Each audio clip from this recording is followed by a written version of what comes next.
साहित्यकल्पामध्ये आपलं स्वागत आहे. घेऊन आलीये अनकंडिशनल लव, प्रेमाची नवी सुरुवात या कथेचा पुढचा भाग सुरू करण्याआधी प्लीज माझ्या चॅनलला सबस्क्राईब करून घ्या आणि आधीचे पार्ट ऐकले असल्याची खात्री करून घ्या. चला सुरुवात करतेय. अनकंडिशनल लव, प्रेमाची नवी सुरुवात, भाग 37. अवनी थांब ना थोडं. असं वाटतंय आत्ताच आली आहेस आणि लगेचच निघालीस. किती घाई करत आहेस? हो, कारण मी बाबांना खोटं सांगून आले की मैत्रिणीला भेटायला जाते म्हणून. अगं हो, जाऊया ना सोबत. असं वाटतच नाहीये बोललोय तुझ्याशी. खूप गप्पा मारायच्या होत्या अवनी. आणि सोबत येते आहेस ना आमच्या. आता इतक्या उशिरा गाडी नाही मिळायची तुला. ठीक आहे. हो बोललीस तू. Oh my God, I don't believe. तो हसला. तो तिच्याकडेच पाहून खाली पायऱ्या उतरत होता आणि तिच्या चेहऱ्यावर विलक्षण भाव होते. दोघंही खाली भराभर पायऱ्या उतरत निघालेले आणि तिचेही पाय अगदी भिंगरी लागल्यासारखे पळत होते. एवढ्यात तिच्याकडून एक पायरी स्किप झाली आणि ते पाहून इकडं त्याचाही हार्टबीट स्किप झाला. ती पडली असतीच, पण त्या आत त्याने तिला पटकन आधार देत पकडलं. तिला पकडताच ती आपोआपच अगदी जवळ आलेली त्याच्या. आताही तिचे त्याच्या छातीवर हात आलेले. अगं हळू, म्हणून म्हणतोय हळू चल, आत्ता पडली असतीस. तो तिच्याकडे पाहत अगदी गंभीर होत म्हणत होता, पण तिच्या डोळ्यात काही वेगळेच भाव होते. ती चक्क पहिल्यांदा त्याच्या डोळ्यात हरवलेली. ते पाहून तोही तिला पाहतच राहिला. एक क्षणाला वेळेचं भान येऊन ती पटकन बाजूला झाली आणि पुन्हा पायऱ्या उतरू लागली. तिचे तेच घाबरल्याचे भाव लास्ट टाइम सारखेच आत्ताही त्याला तिच्या डोळ्यात दिसलेले. तिचं प्रेम ही आता अगदी स्पष्टपणे तिच्या डोळ्यात जाणवत होतं. त्याला मात्र 7व्या आसमानमध्ये पोहोचल्याची फिलिंग आलेली. ती मात्र शांत झालेली. आता ती हळूहळू पायऱ्या उतरत होती. हार्टबीट्स तर तिचे त्या प्रसंगाने भलतेच वाढलेले. दोघात आताही शांतताच होती. मी हे सगळं योग्य करते ना? मला कसली तरी भीती का वाटते? खरं तर बोललेत ना ते मंगळ असल्याचं, का माझा होकार मिळवावा म्हणून म्हणालेत? काहीच कळत नाही. कारण एकदा प्रेमाचा स्वीकार केला तर माझ्यासाठी पुढं सगळं अवघड झालेलं असेल. मी नाही मग विसरू शकणार त्यांना. एवढ्या ती चालताच मध्ये थांबली. काय झालं अवनी? कसला विचार करत आहेस? तुम्ही माझ्याशी खरं बोलले तर आहेत ना? म्हणजे तुम्हाला खरंच मंगळ आहे ना? का माझ्याकडून होकार मिळवायचा म्हणून? असं काही असेल तर आत्ताच सांगा. पुढं जाऊन प्रॉब्लेम नको. काय बोलते सावनी? अगं मी हे खरंच बोलतोय. काय आहे, प्रेमाची तुमची व्याख्या नाही माहीत आहे मला, पण मी एकदा का तुमचा विचार करू लागले तर माझ्यासाठी दुसऱ्या कोणाला तिथे जागा देणं या आयुष्यात शक्य नसेल. मला ते शक्यच नाही. उद्या पुढे जाऊन काही प्रॉब्लेम झाले तर असं नको व्हायला की माझ्यासाठी सगळं अवघड होऊन जाईल. कारण कदाचित तुम्ही जाल हो पुढं निघून, पण मला मात्र नाही जमणार. कारण मी पहिल्यांदा कोणासाठी तरी हे असं इतकं फील. तिचे शब्द हवेतच विरले. अगदीच भावूक झालेली ती. असं काही नाही होणार. मी खात्री देतो अवनी. आता मगाशी तर तुझी शपथ सुद्धा घेतलीये मी. आणखी काय करू म्हणजे तुला पटेल? नाही, काही नको. चला, लेट होतोय घरी जायला. ते एव्हाना कार जवळ आलेले. विल्यमने येताच तिला कारचं मागचं डोअर ओपन करून दिलं. क्षितिज ही मागचं डोअर उघडून बसणार तशी ती म्हणाली, प्लीज तुम्ही पुढे बसाल, कारण गावातले लोक तुम्हाला माहिती नसेल, पण इट्स ओके, बसतोय मी पुढे. तो अगदीच शांतपणे म्हणाला आणि तसंच मागचं उघडलेलं कारचं डोअर लावून तो पुढे जाऊन बसला. त्याने तिचं लगेच ऐकलेलं. या विचारानेही तिला खूप बरं वाटलेलं आणि वाईट वाटत होतं त्यांचं नेहमीचं लाईफस्टाईल सोडून त्याला तिच्या म्हणण्यानुसार वागावं लागत होतं.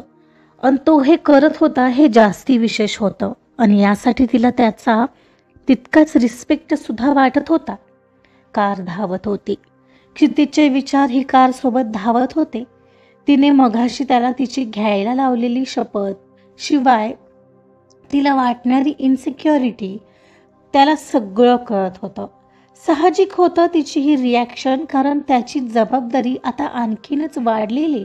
याला कारण होतं तो जान्हवीशीही तिच्या संदर्भात बोलला कुठं होता. तिला हर्ट व्हावं लागणार नाही याची तो पुरेपूर काळजी घेणार होता. लवकरच मॉमला तिच्याबद्दल सांगावं लागेल असं आता त्यालाही वाटत होतं. अन यासाठीच त्याच्या डोक्यात काहीतरी चालू होतं. एवढ्यात आरशातून तिच्याकडे लक्ष गेलं. ब्लश तर करत होती ती आत्ताही, पण सोबतच तिच्या चेहऱ्यावर कसले आनंदाचे भाव उमटले होते. ते पाहतानाही त्याला फक्त तिलाच पाहत राहावं वाटत होतं. ती काचेतून बाहेर पाहत होती. काय माहीत काय विचार करत होती, पण तिच्या चेहऱ्यावर हे गूढ भाव पहिल्यांदा दिसत होते, जे क्षितिजला तिच्याकडे खेचत होते. आणि ते पाहून त्याच्या चेहऱ्यावरही आपोआपच एक गोड स्माईल येत होती. सर, तुम्ही आज विसरला आहात काहीतरी. आज म्युझिक नाही लावलं, म्हणत एवढ्यात विल्यमने म्युझिक सिस्टीम सुरू केली आणि आता गाणंही वाजू लागलं. तू बन जा मेरा सावरे, लुट जाने दे मुझे, बन जोगी तेरे प्यार में, मिट जाने दे मुझे. एक क्षणाला तिचंही नेमकं लक्ष पुढं आरशात गेलं. त्याचे ते खोल आर्त डोळे तिलाच असे एकटक पाहत होते. पाहून ती पटकन नजर चुकवत काचेतून पुन्हा बाहेर पाहू लागली, कारण त्या क्षणाला हृदयात झालेली हलचल अवर्णनीय होती. हनुवटीवर तर्जनी घासत तिला निहाळणारी त्याची छबी तिला घायाळ करून जात होती आणि नजरेसमोरून हटायलाही तयार नव्हती. तिघही एक क्षणाला घरी पोहोचले. म्हणजे बहुतेक तिचीच वाट पाहत होती. सगळे एकदम घरी पोहोचले पाहून तीही आश्चर्यचकित झालेली. ताई, अगं कुठल्या मैत्रिणीकडे गेली होतीस नेमकी? मी तर सगळ्यांकडे जाऊन आले. कधीची वाट पाहते तुझी, पण तुझा पत्ताच नाही. हो का? बर बर, नको तिथे लक्ष घालण्यापेक्षा जाऊन जरा अभ्यास कर, म्हणे सगळ्यांकडे जाऊन आले. नसत्या उचापत्या सांगितल्या कोणी होत्या तुला, म्हणत ती सरळ आत किचनमध्ये निघून गेली. अरे, म्हणजे हे बरं आहे, चोराच्या उलट्या बोंबा. तुझी चोरी पकडली गेली म्हणून का माझं तोंड बंद करतेस, ती अवनीच्या मागे किचनमध्ये जात म्हणाली. आणि क्षितिज मात्र त्यांची नेहमीची चाललेली भांडणं पाहून गालात हसत वर निघून आला. हे मंजिरी, हळू हा जरा, थोडं कमी चालव तुझं तोंड, बाबा ऐकतील. ओ, म्हणून जमलं काय? पण काय ग, नक्की कोणाला भेटायला गेली होती ते तर सांग ना. मग का क्षितिजरावांना? हो ना, बाबांना माहिती आहे ताई, ती हळूच विचारत म्हणाली. मंजिरी, नको त्या गोष्टीत लक्ष घालू नकोस. आणि मी येईपर्यंत जरा काहीतरी बनवून ठेवायचंच ना, तेवढंही कळलं नाही का तुला? मला सांगितलं असतं तर मी केलं असतं. आणि तसंही मी किती काही केलं तरी तुला कुठं वाटतं की मी काही करते? आणि काय ग, त्यांना भेटायला गेली होतीस, मग आधीच कशाला एवढे आडेवेडे घेत होतीस? अगं माझी आई, गप्प बसशील का आता तू? तुला कळत नाही त्या गोष्टीत कशाला लक्ष घालतेस? आणि हो, ते बाबांशी बोलणार आहेत, त्या आत प्लीज कुठेही बाहेर जाऊन गाजावाजा करू नकोस. पण म्हणजे खरंच तू त्यांना भेटायला गेली होतीस? बघ, मी बरोबर ओळखलं की नाही? आणि मग होकारही दिलास. Wow, I am so excited. Manjiri, अगं गप्प बस ना, यावर चिडवा चिडवी आणि चर्चा होणार नाहीये. कळतंय का तुला? तुला माहिती आहे ना कशी नजर लागते आपल्या घराला. प्लीज ना मंजिरी, ती तिला समजावत होती. दोघींचं अगदी हळू बोलणं चाललेलं. अगं हो, नाही करणार कुठे, पण मला तर सांग. मी नाही सांगणार कोणाला. काय झालं तिथं? आणि काय ग, डोंगरावरल्या मंदिरात गेली होतीस ना? तू बस वेड्यासारखी बडबड करत. एकदा सांगितलेलं तुझ्या डोक्यात शिरत नाही का? मला स्वयंपाकाला लागू दे, आधीच उशीर झालाय, म्हणत अवनी स्वयंपाकाला लागली.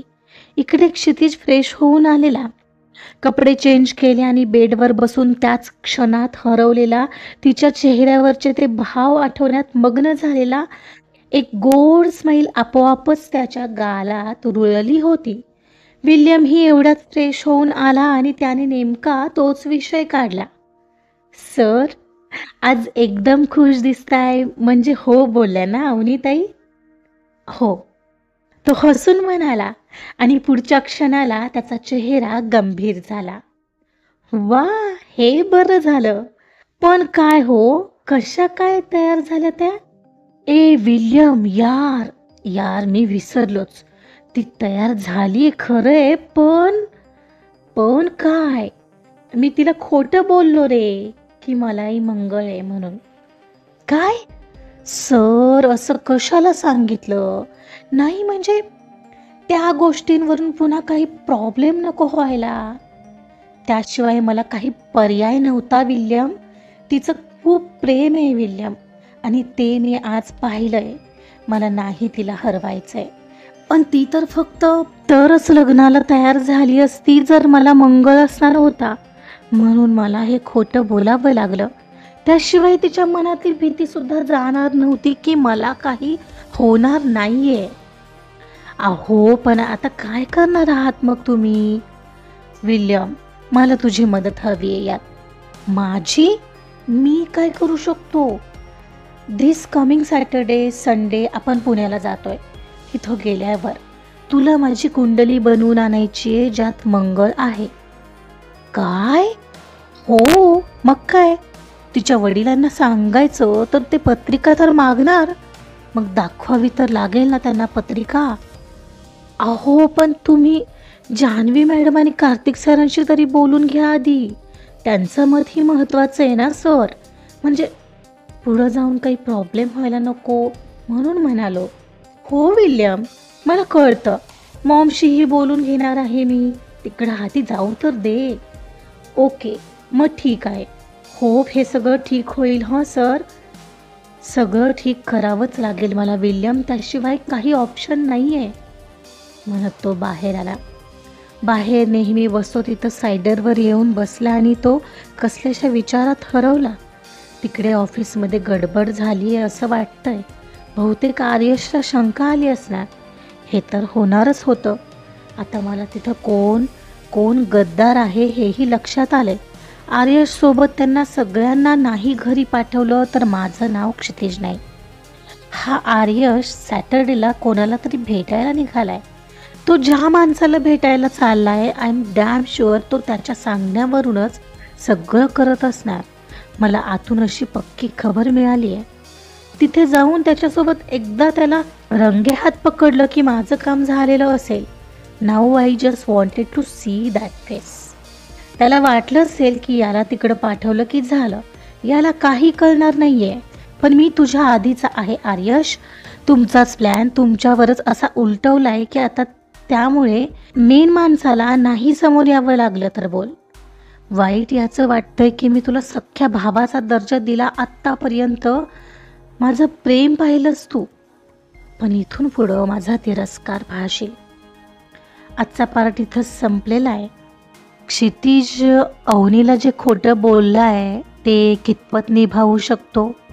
पुढे जाऊन आणखीनच काहीतरी प्रॉब्लेम नाही ना क्रिएट होणार आहे? आणि त्यात हा आर्यशबद्दल काहीतरी माहिती मिळाली आहे त्याला. बघूया तो त्याला रंगेहात पकडू शकतोय का. त्यासाठी ऐकावी तर लागेल अनकंडिशनल लव्ह, प्रेमाची नवी सुरुवात. कथा आवडत असेल तर प्लीज लाईक करा, सबस्क्राईब करा आणि शेअर सुद्धा करा. Thank you so much.